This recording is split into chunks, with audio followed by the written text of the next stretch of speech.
예수 인도하시니 내 주 안에 있는 금을 지으심하리요. 믿음으로 산 자는 하늘 위로 받겠네. 무슨 일을 만나든지 만사형통하리라. 무슨 일을 만나든지 만사형통하리라. 나의 갈 길 다가도록 예수 인도하시니 어려운 일 당할 때도 족한 은혜 주시네. 나는 심히 고단하고 영혼 매우 가난하. 나의 앞에 반석에서 샘물 나게 하시네. 나의 앞에 반석에서 샘물 나게 하시네. 나의 갈 길 다가도록 예수 인도하시니 그의 사랑 어찌 큰지 말로 할 수 없도다. 성령 감화 받은 영혼 하늘 날아갈 때에 영영 부를 나의 찬송 예수 인도하셨네. 영영 부를 나의 찬송 예수 인도하셨네.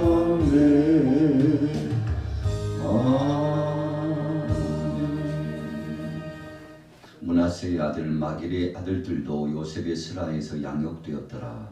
요셉의 그 형제들에게 이르되 죽었으나 하나님은 당신들을 돌보시고 당신들을 이 땅에서 인도하여 내사 아브라함과 이삭과 야곱에게 맹세하신 땅에 이르게 하리라 하고.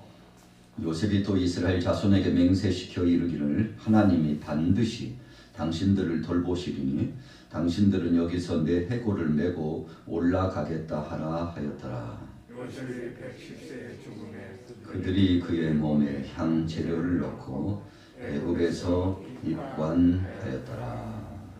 아멘. 창세기의 마지막 장 50장 말씀을 오늘 목요일 아침에 함께 은혜를 나누며 상고하는 시간을 갖게 되었습니다. 오늘 50장의 말씀은 야곱과 요셉에 대한 장래 이야기가 나오고 있습니다. 창세기의 말씀이 첫 장에서는 천지 만물을 창조하시고 우리 인생들을 이 땅에 허락하신 하나님의 섭리와 그분의 뜻이 무엇인가를 말씀하고 있죠. 왜 천지 만물을 창조하셨는지, 그 아름답고 광활한 땅을 누구에게 주시려고 그러셨는지 생각해 보면 함축적으로 창세기의 말씀 속에는 택한 백성들에게 주시고자 하나님이 그렇게 하셨도다. 적극적으로 해석해 보면 오늘 여러분들과 저에게 하나님께서 주시고자 천지 만물을 창조하셨다. 그리고 세상에 가장 귀하고 복된 것을 누리도록 허락해 주셨다 한다면, 우리가 그렇게 생각해 본다면 신앙 안에서 자긍심도 우리에게 이루어지고 삶의 목적도 달라질 것이라고 생각합니다. 성경은 어느 사람들 누군가에 대한 말씀이 아니라 더 깊이 생각하고 은혜를 상고하다 보면 내게 주신 말씀이구나. 우리 가정에 주신 말씀이구나. 오늘 우리 양화교회에 주신 말씀이요 이 나라 이민족에게 주신 말씀이구나 생각한다면 그 말씀 속의 진의를 다시 한번 깊이 깨닫게 되리라고 생각합니다. 믿음의 사람 족장 가운데 가장 큰 은혜와 역사를 경험한 사람이 누굴까 하면 오늘 50장에 등장하고 있는 인물이라고 해도 과언이 아닙니다. 아브라함에게 하나님께서 꿈을 꾸게 하셨습니다. 비전을 갖게 하셨죠. 마치 도화지에다가 스케치를 하는 것처럼 및 그림을 그리도록 하셨습니다. 그리고 이삭을 거쳐서 야곱의 당대에는 그 아름답게 그려진 스케치에다가 색을 칠하기 시작했습니다. 그리고는 이제 완성된 작품을 요셉과 모세 시대에 가면서 하나님께서 함축적이면서도 긴장하도록 하시고 그러면서도 영광스러움을 경험하게 하셨죠. 그렇다면 오늘 50장에 들어가 보면 이제 그랬던 사람들도 마침내 하나님 앞에 부름받고 죽게 되었다는 이야기로 시작하고 있습니다. 1절에 보니까 요셉이 그의 아버지 얼굴에 굽으려 울며 입맞추고 그 수종들은 의원에게 명하여 아버지의 몸을 향으로 처리하게 하며 의원이 이스라엘에게 그대로 하되. 오늘 50장의 말씀은 애굽 나라에 있어서 국장이 진행되게 됩니다.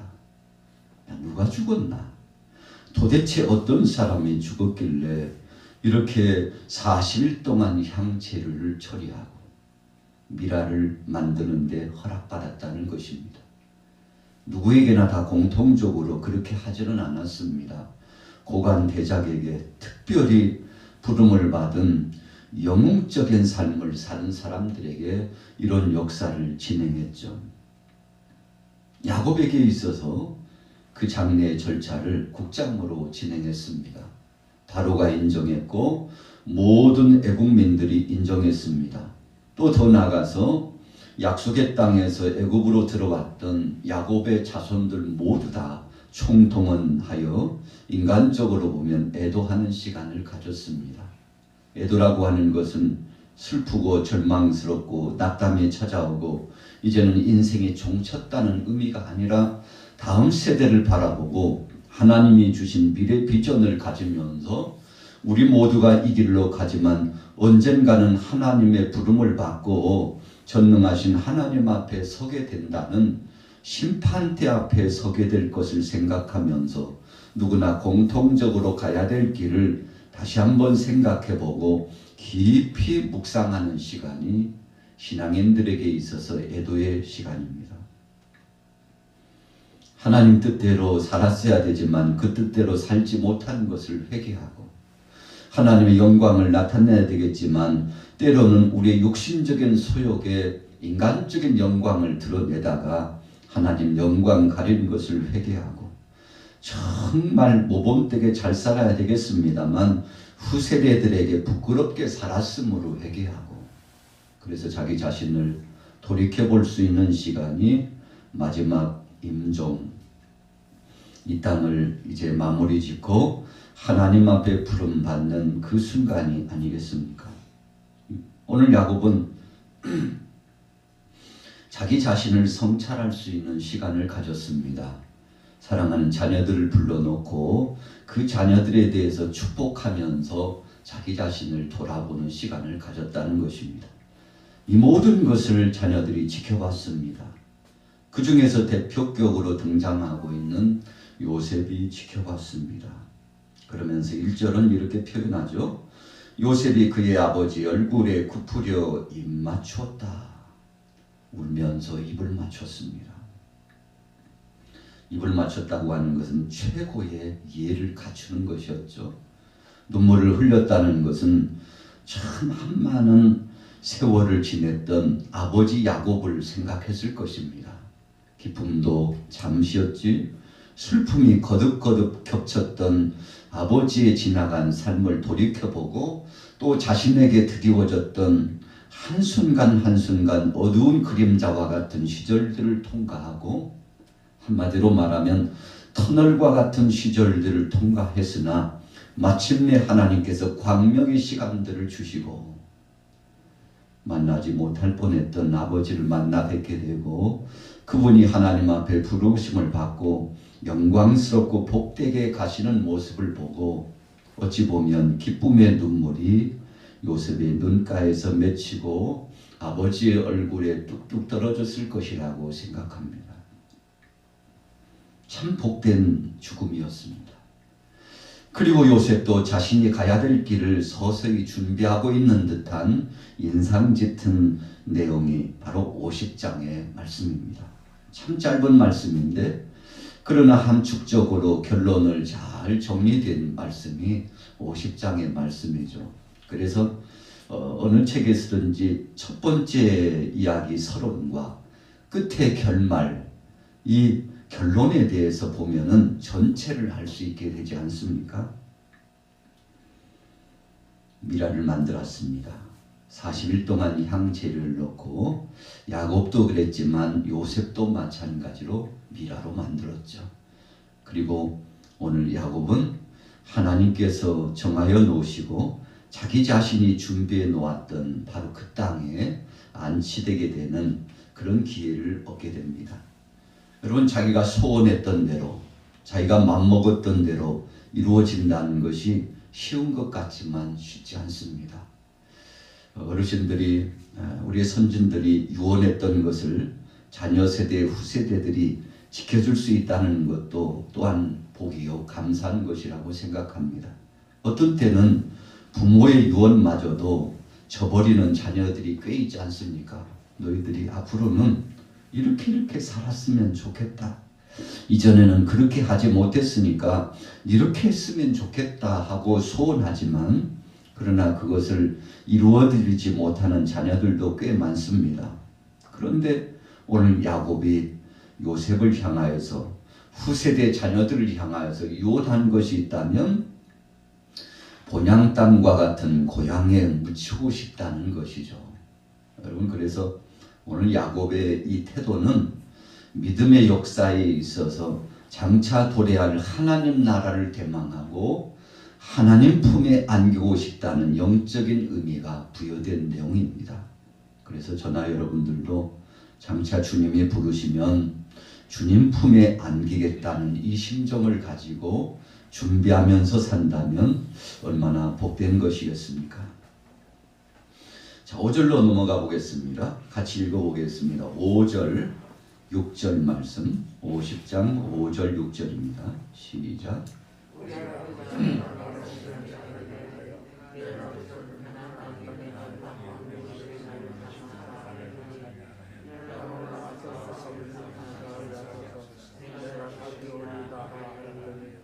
바로가 이르되 그가 네게 시킨 맹세대로 올라가서 내 아버지를 장사하라. 여러분, 요셉이 총리였지만 애굽의 2인자이면서도 제1인자처럼 그 사역을 감당했지만 바로의 허락을 받아야 됐습니다. 왜 그런가 하면 국경을 넘어야 되거든요.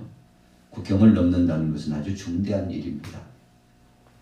그것도 바로의 군사들과 또 바로의 사람들과 자신의 모든 식솔들이 동고동락했던 모든 사람들이 대이동하는 시간입니다. 그렇기 때문에 바로의 허락이 있어야만, 바로의 공인된 문서가 있어야만이 국경을 넘나들 수 있는 아주 중대한 문제입니다. 군사를 움직여야 되고 측근들을 움직여야 되는 아주 중요한 일입니다. 그래서 국경을 넘나들면서 때로는 일탈하는 그 행위를 진행할 때는 그것도 그럴 것이 요셉에게 있어서는 애굽에 있어서 총리이므로 중책을 맡았잖아요. 지휘권을 맡은 사람이기 때문에 혹시라도 국난이 발생하면 비상사태가 선포되는 거 아니겠습니까? 그런데 요직에 있는 아주 중요한 인물이 국경을 넘나들면서 하루 이틀도 아니고 장시간 동안 장례 절차를 진행한다는 것은 국가적으로 보면 계엄령을 선포해야 되는 아주 중대한 이야기입니다. 그렇기 때문에 바로의 허락이 필요했고, 이 대목을 성경이 부각시킨 것은 요셉의 인물됨이 어느 정도였는가를 나타내고 선포하고자 하는 하나님의 뜻이 있으셨습니다. 자, 마침내 야곱이 소원했던 대로 자기가 누울 자리를 자기가 준비했어요. 땅을 파놓고 준비하고 후세대들에게, 사랑하는 자녀들에게 유언을 했던 것입니다. 언젠가는 하나님께서 나를 부르시면 반드시 이 자리에 나를 묻어다오. 우리 조상 믿음의 조상들이 가셨던 이 자리, 약속의 땅 이 자리, 하늘의 별처럼 땅의 모래알처럼 지금은 70인이요 100여 명이요 지금은 그리 많지 않는 백성들이지만 앞으로 창대하게 되겠다고 하나님 약속하셨으니 그때 언젠가는 너희 모든 후세대들이 이 땅을 밟게 되리라. 그래서 나는 타국에 머물 수 없고 이 땅에 묻혀야 되리라. 여러분 이런 유언적인 역사의 말씀을 전했다는 것은 자녀들로 하여금 안도의 한숨을 쉬고 위로받게 하고자 하는 것이었습니다. 기근의 때, 환난의 때를 지나고 있는데 야곱이 장래 미래에 대해서 말씀할 때 사랑하는 자녀들이 경각심을 갖고 그리고 자긍심, 자부심을 갖고 담대해지고 야 우리는 보통 사람이 아니야. 하나님의 약속을 받은 사람들이야. 앞으로 하나님께서 성스러운 성업을 진행하실 거야. 여러분 이런 생각을 가지고 자녀들이 살아간다는 것은 눈동자가 달라졌을 것입니다. 눈빛이 반짝반짝 빛났을 것이라고 생각합니다. 여러분 초점을 잃은 눈빛으로 살아가고 기력도 없고 소망도 없고 야망도 꿈도 꾸지 못하고 살아간다면 그것만큼 안타까운 것은 없습니다. 그러나 야곱은 사랑한 자녀들에게 꿈 심어주는 일을 등한시하지 않았습니다. 계속 하나님의 말씀을 전해주셨던 거죠. 이 일에 대해서 요셉도 마찬가지였습니다. 자기 자신뿐만 아니라 후세대들에 대해서 장차 도래할 하나님 나라를 대망하도록 말씀을 해 주었던 것입니다. 바로가 허락했습니다. 7절부터 보면 엄청나게 많은 사람들이 대이동을 하게 되는 것을 볼 수 있습니다. 10절에 보면 그들이 요단강 건너편 아다 타작마당에 이르러 거기서 크게 울고 애통하며 요단강 건너가 만나리. 며칠 후 요단강 건너가 만나리. 여러분 그 말씀에 대한 찬송의 가사는 바로 10절 속에 중심이 되고 있죠. 야곱을 장사하기 위해서 또 아브라함을 장사하기 위해서 이삭을 장사하기 위해서 또 더 나아가서 사라를 장사하기 위해서 요단강 인근을 건너고 마침내 약속의 땅 그 땅에 정해놓은 그 땅에 장사하면서 이제 얼마 되지 않으면 하나님이 부르시리라. 우리가 우리 인생이 흙으로 돌아가지만 언젠가는 하나님이 부르시리라. 며칠 후 만나리라. 여러분 이 찬송의 대목의 내용은 소망의 역사에 닻을 올리는 찬양이었다는 것을 오늘 10절 말씀을 통해서 기억해 보게 됩니다. 자, 그런데 이 장면들을 주위에 있는 변방의 족속들이 주목해 보고 있었다는 것입니다. 여호와 하나님을 섬기는 사람들은 어떻게 하는지 다 주목해 보고 있었어요. 무슨 이야기가 오고 가는지를 보았습니다. 11절에 보세요. 그 땅 거민 가나안 백성들이 아단 마당의 애통을 보고 이르되 이는 애굽 사람의 큰 애통이라 하였으므로 그 땅 이름을 아벨 미스라임이라 하였으니 곧 요단강 건너편이었더라. 여러분 요단강 중심으로 해서 우리가 성을 점령할 때 아이성을 점령하고 그리고는 주변에 있는 여리고성을 점령해 들어갔습니다. 그런데 변방에 있었던 가나안 족속들이 두려워 떨었습니다. 성문을 꼭 닫고 나오지 않는 거예요. 그런데 하나님께서 여호수아에게 명령이 떨어졌죠. 너희는 두려워하지 말고 담대하고 좌로나 우로나 치우치지 말고 내가 너희에게 명령한 대로만 행하라. 그 말씀이 무엇이었나요? 여리고성을 돌라는 것입니다. 하루에 한 바퀴씩 마지막 7째 날에는 7바퀴씩 그렇게 도는 동안에 진을 치고 나가는데 제사장이 양각 나팔을 불고 앞에서 쫙 진행해 나가고 백성들이 뒤따르면서 돌게 되는데 여러분 그 여리고성이 무너져 내렸죠. 두려워 떨었어요.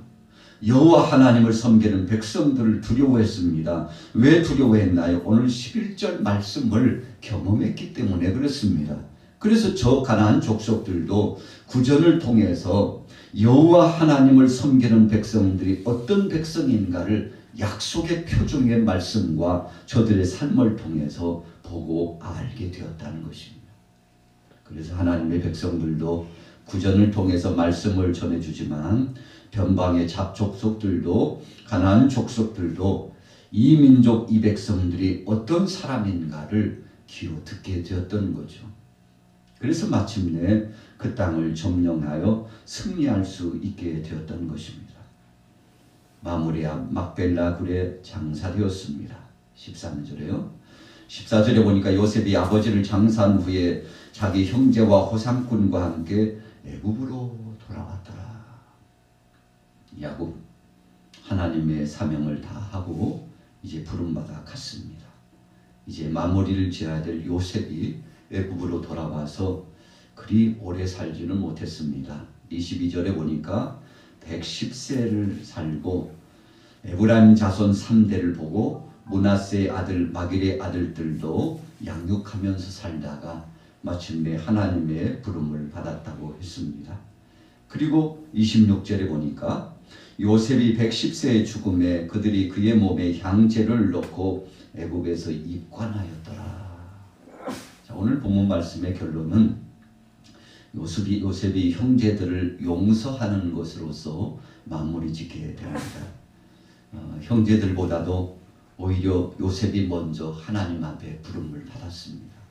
어찌 보면 요셉이 단명한 사람입니다. 적어도 그 당시 나이로 보면 짧은 인생을 마감했습니다.